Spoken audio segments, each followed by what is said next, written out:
Hi, Keene State. This is Zach Keene from the KSE Equinox. I'm currently in the piano room right now in the Redfern Arts Center at Keene State College, and I'm going to be interviewing three of my fellow composers, as the four of us recently submitted compositions to Symphony New Hampshire in hopes of being considered to be commissioned for a larger 3 to 4 minute piece. We all submitted 60 to 90 seconds of music. Today, I will be interviewing my fellow composers about their compositional process, how they got involved, and how they were inspired to write this piece, and who inspires them, and what they plan to do next after college, or just in the very near future.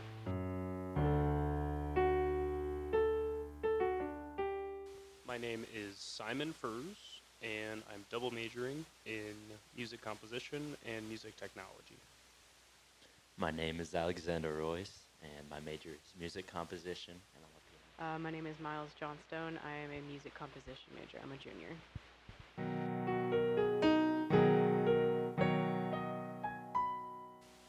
So Dr. Gilligan reached out to most of the composition students and basically explained what was going on, how they were looking for undergraduate students to write something that pertained to New Hampshire, and I thought it would be a perfect opportunity to get to work with an actual orchestra and hear the piece performed in real time, as opposed to just working with the program.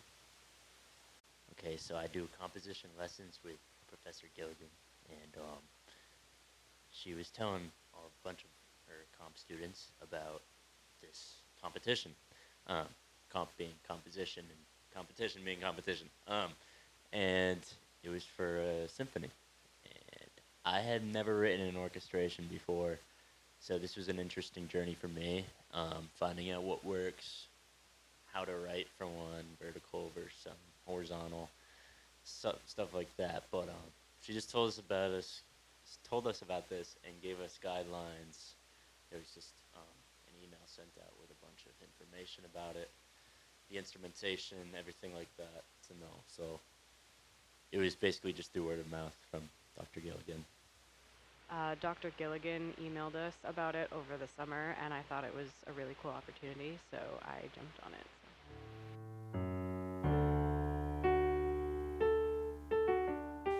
So with composition, sometimes it's like fighting against a big current, and it's really difficult to get what you want to happen. But with this, I felt it was a lot of sort of seamless work.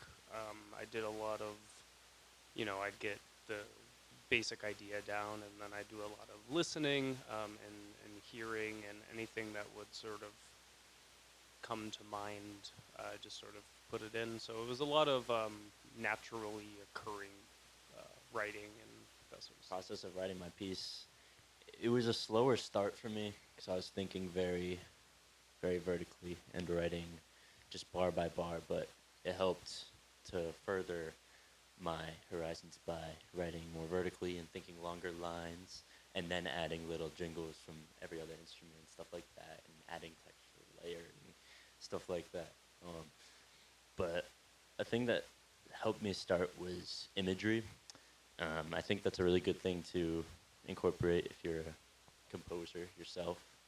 Um, I would look up pictures of New Hampshire because the piece had to be themed around New Hampshire, and so a lot of people came up with stories along with their compositions, which I really liked. But me personally, I gave more of an image, a setting, and then they can kind of picture where their story goes individually. I think it's beautiful how everybody has their own perception of a song, and it's always different, something like that. And yeah, just a lot of imagery and just basing it off that, and instrumentation was just something that came with it. The ideas of lines and chord changes, stuff like that. At first, I would say it's kind of overwhelming because I had never written for a full orchestra before. So it was just a little daunting seeing, a page full of different instruments that I have to write lines for.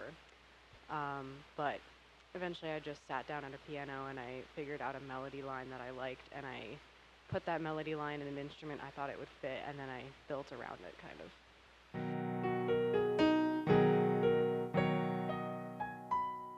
My inspiration was Mount Monadnock.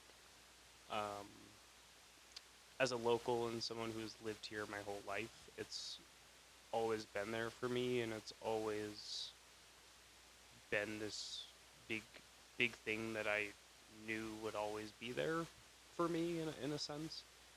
So there's definitely some hints of stability within the piece, but I also wanted to capture the sheer size and almost I don't want to say it's daunting, but it makes you feel small. It makes you feel really small. So I wanted to try to capture that a little. So, like I said, I gave kind of an image, a setting.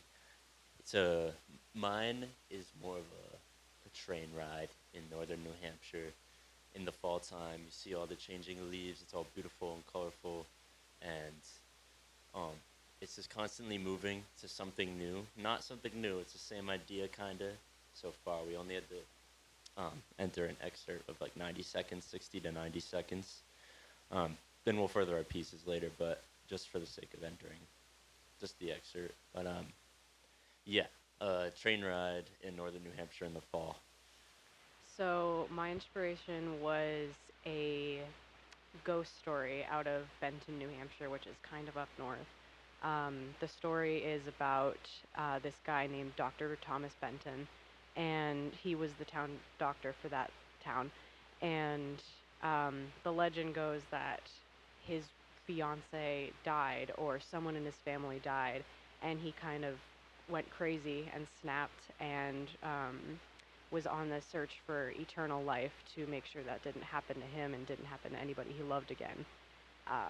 And he would sacrifice the surrounding towns' livestock, and eventually people started to go missing. So, people were freaked out about that. And the sort of end of that legend is that he was found kidnapping a young girl in broad daylight and dangling her off a cliff to like sacrifice her to, um, you know, contribute to his experiments.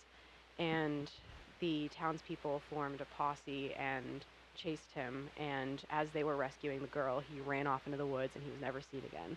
And he's said to be still haunting the woods near Mount Moosilauke in Benton, New Hampshire.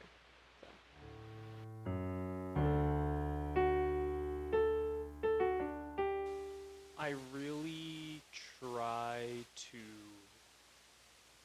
be as original as possible with a lot of my compositions.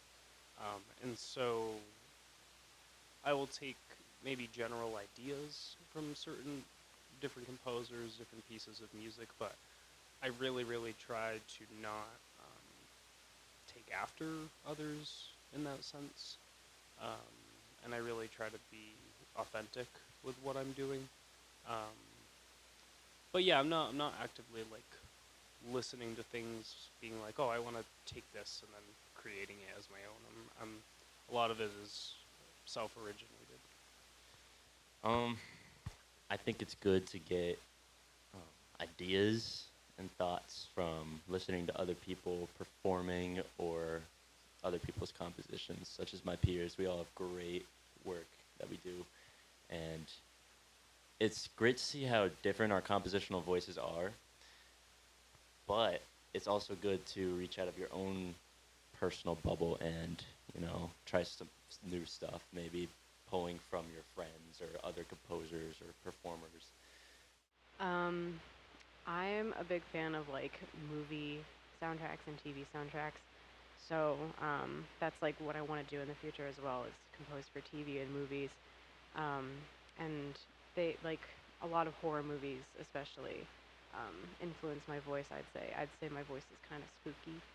Um, a specific composer I would say is Peter Gundry. I'm really inspired by him a lot. So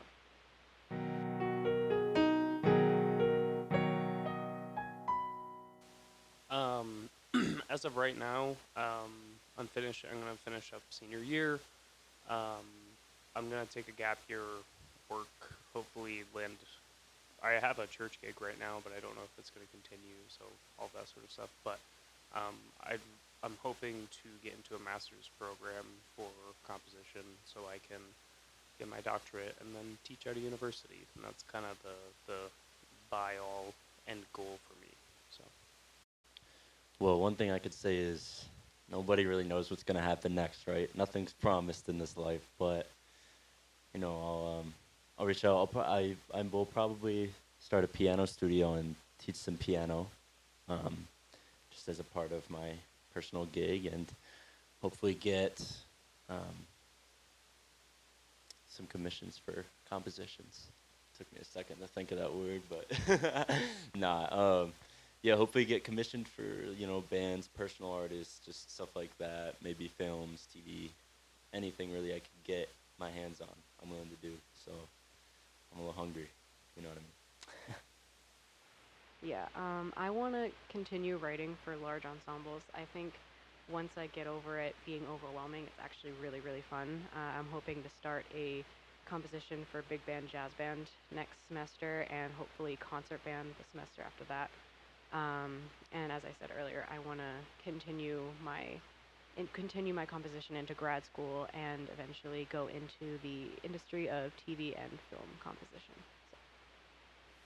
It was such an honor today to interview my three fellow composers and hear about their creative process and how they go about writing music. And they were each given the exact same prompt to write a piece about New Hampshire, and they created three wildly different compositions, which is just such a testament to their creativity. And best of luck to them on the competition and on the readings on November 8th, where they will get to hear their compositions played live, or their 60 to 90-second works played live. And best of luck to them in the overall competition, where the winners will be decided on December 1st.